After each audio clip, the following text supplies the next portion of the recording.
RV जमिनीवर बेशुद्ध पडलेली पाहताच आदिती जोशी अक्षरशः कोसळली. माझ्या बाळाला काय झालं रुद्र? तिच्या तोंडातून शब्दही नीट फुटत नव्हते.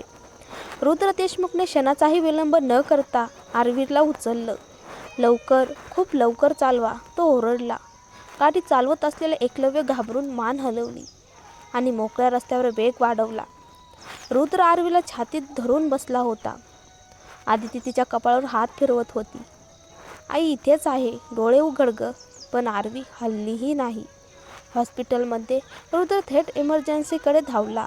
ही माझी मुलगी आहे, तिला ताबडतोब पहा. नर्सेसनी आरवीला आत नेलं. दार बंद झालं. अर्धा तास आदितीच्या डोळ्यातून अश्रू थांबत नव्हते. रुद्र बाहेरून शांत दिसत होता, पण आतून त्याचं मन तुटत होतं. शेवटी डॉक्टर बाहेर आले. डॉक्टर, माझी मुलगी. रुद्र लगेच उभा राहिला. सध्या तिला प्राथमिक उपचार दिले आहेत, ट्रीप लावली आहे, श्वसनासाठी सपोर्ट दिला आहे. पूर्ण तपासणी ती शुद्धीवर आल्यानंतरच करता येईल. आदिती खुर्चीतच बसून राहिली. ही आरवीची पहिली वेळ नव्हती, पण यावेळी आईबाबांचं काळीज खरंच हादरलं होतं. रुग्णालयाच्या खोलीत आदिती एक क्षणही मुलीपासून दूर गेली नाही. तिने जेवण केलं नव्हतं का? आदिती थरथरत्या आवाजात म्हणाली. शाळेतून येताना तिचं जेवण तसंच असायचं. घरगुती नोकरवर्गाची आठवण रुद्रला आली. आदितीच्या डोळ्यात अचानक प्रकाश आला. ती खूप दिवसापासून गप्प आहे, मला मिठीही देत नाही. आपण दुर्लक्ष केलं रुद्र. रुद्र मान खाली घालून बसला. रात्री आरवी झोपलेली होती, हातात ट्रीप. रुद्र तिच्याजवळ बसला. बाळा, डॅडीला खूप वाईट वाटतं. त्याने तिचा हात ओठावर नेला. तुला कुणी दुखावलं असेल तर डॅडीला सांग, मी सगळं सहन करेन. दुसरीकडे आदिती सोफ्यावर झोपण्याचा प्रयत्न करत होती, पण मन मात्र आरवी आणि पोटातल्या बाळामध्ये अडकलेलं. सकाळी सूर्यकिरण खिडकीतून आत आले. आरवीने डोळे उघडले. हॉस्पिटलचा वास, ट्रीप आणि खुर्चीवर झोपलेले बाबा. क्षणभर तिला वाईट वाटलं. आदिती उठली आणि पुढे आली.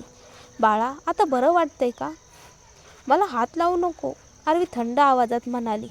रुद्र जागा झाला. असं का बोलतेस ग? पण आरवीचा संयम सुटलं. ती रडू लागली आणि उलटी झाली. आदिती घाबरून झाप करायला धावली. डॉक्टर आले. आरवीला शांत करण्यासाठी इंजेक्शन दिलं. ती झोपली. आदिती अक्षरशः कोसळली. आपण काहीतरी फार चुकवलंय. रुद्रने तिला मिठीत घेतलं. आपण सगळं सुधारणार आहोत. काही दिवसांनी आई बाबा तिच्या पलंगाजवळ बसले. जर बोलायचं नसेल तर नको, रुद्र शांतपणे म्हणाला. पण काही आहे का जे आम्हाला माहीत नाही? आरवीने डोळे उचलले. तुम्ही फक्त मम्मीच्या पोटातल्या बाळावर प्रेम करता, माझ्यावर नाही. हे ऐकून आदितीचा श्वासच अडखळला. असं का वाटतं तुला? सगळं बदललंय. सगळ्यांना फक्त ते बाळ दिसतंय. क्षणभर खोलीत शांतता. घरी परतल्यानंतरही आरवी बदलली नाही. ती आईपासून लांब राहू लागली. जेवण खोलीतच, बोलणं बंद. आदिती रोज रडत होती. आरवी मात्र घोडेस्वारी आणि आजोबांकडे राहणं यात स्वतःला गुंतवत होती. जलंधर देशमुखकडे तिला जास्त माया मिळत होती. मी इथेच राहू का? तिने एकदा विचारलं. आणि नंतर 6 वर्षाची मुलगी म्हणाली, मी 6वीपर्यंत इथे राहील, मग परदेशात शिकायला जाईल. सगळे स्तब्ध. का ग? माधुरी देशमुखने विचारलं. तुम्ही मला नको म्हणताय का? हे ऐकून जलंधर लगेच म्हणाले, अजिबात नाही, हे तुझंच घर आहे. आरवी हलकसं हसली. तिला माहीत होतं ती हळूहळू आईवडिलांपासून दूर जात आहे. काही दिवस गेल्यानंतर जलंधर देशमुख यांच्या मनात एक विचार ठाम बसू लागला. आरवीला कायम आपल्या घरीच ठेवायचं. माधुरी देशमुख यांचा मुलगी अमेरिकेतून परत आलेली होती.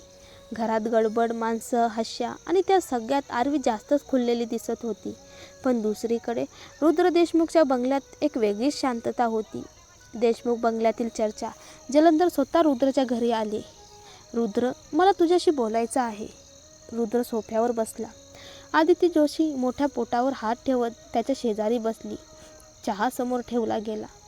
दीर्घ श्वास घेत जलंधर म्हणाले, आरवी म्हणते तिला माझ्या घरीच राहायचं आहे. हे ऐकताच आदितीचा हात रुद्रच्या हातावर गेला.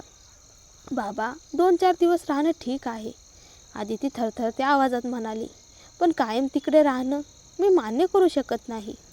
मी तिला सांगितलेलं नाही. जलंधर शांतपणे म्हणाले, ही तिचीच इच्छा आहे. रुद्र गप्प राहिला.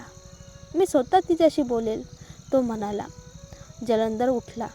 मी कुणावर जबरदस्ती करणार नाही. तुम्ही योग्य निर्णय घ्या. एकलव्य आणि किरण तिला घेऊन आले. रुद्र आणि आदिती तिला बसवून घेतात. आजोबांनी सांगितलं की तुला तिकडे राहायचं आहे? रुद्र हळू आवाजात विचारतो. आरवी मान हलवते. हो, खरंच. रुद्र आश्चर्याने, हो, आपल्याकडे एवढं मोठं घर आहे. तेव्हा आरवी थेट उत्तर देते, मोठं घर म्हणजे आराम नाही आणि ऐश्वर्य म्हणजे आनंद नाही. हे शब्द 6 वर्षाच्या मुलीचे नव्हते, पण मनाने फार मोठ्या माणसाचे होते. आई तुला सोडू शकत नाही, आदिती डोळ्यात पाणी आणून म्हणाली. आरवी नजर वळवते, उत्तर देत नाही. दिवस गेले. आरवी शाळेतून थेट आजोबांकडे जायचे. घरी परतायचंच नाही. रुद्र कामात अडकलेला. आदिती गरोदरपणामुळे बाहेर पडत नव्हती. फोनवर चौकशी, इतकंच नातं उडलं. 1 महिना गेला. आदितीने मुलाला जन्म दिला. मीडियामध्ये समजलं, देशमुख ग्रुपचा वारस जन्मला. व्यवसाय साम्राज्याचा पुढचा राजा. TV, सोशल मीडिया, फोटो, हसू. आरवीने सगळं मोबाईलवर पाहिलं. आई बाबा लहान बाळाला मिठी मारताना तिचं मन आतून ओरडलं, पण आवाज बाहेर आला नाही. आजोबांनी हॉस्पिटलला जायला सांगितलं. आज शाळेनंतर थकलोय, आरवी सहज बोलून गेली. खोलीत जाऊन ती रडली, एकटी. नाव ठरवलंय का? जलंधरांनी विचारलं. तुम्हीच ठरवा बाबा, रुद्र म्हणाला. खूप विचार करून जलंधर म्हणाले, आरव. आदितीला नाव आवडलं, रुद्रलाही. पुन्हा मीडिया शेअर्स वाढले, बातम्या वाढल्या, पण आरवी मात्र हळूहळू अधिकच गप्प झाली.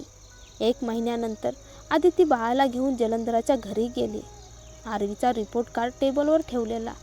सगळे आरवभोवती. आरवी गुण कसे आले? आदितीने विचारलं. ती रिपोर्ट कार्ड उचलायला गेली. आरवीने तो हिसकावला. सरळ खोलीत गेली. दार बंद. सगळे स्तब्ध. माधुरीने विचारलं, ती तुझ्याशी अशी का वागते? आदितीचा बांध फुटला. मी गरोदर झाल्यापासून ती बदलली. माझ्याशी बोलणं बंद. मला हात लावू देत नाही. आम्हाला माहीतच नव्हतं, जलंधर म्हणाले. नाहीतर मी तिला इथे ठेवायलाच नकार दिला असता. रात्री तिच्या खोलीतून रडण्याचा आवाज येतो. शलाका हळू आवाजात म्हणाली. आदितीच्या डोळ्यात अंधार दाटला. रुद्र संध्याकाळी आला. आरवी झोपलेली. पुन्हा संवाद नाही. दरम्यान आरवी इंटरनेटवर अमेरिकेच्या शाळा शोधू लागली. सर्वोत्कृष्ट शाळा, सर्वोत्कृष्ट भविष्य. तिने ठरवलं, हेवा धरून जगण्यापेक्षा दूर निघून जाणं बरं.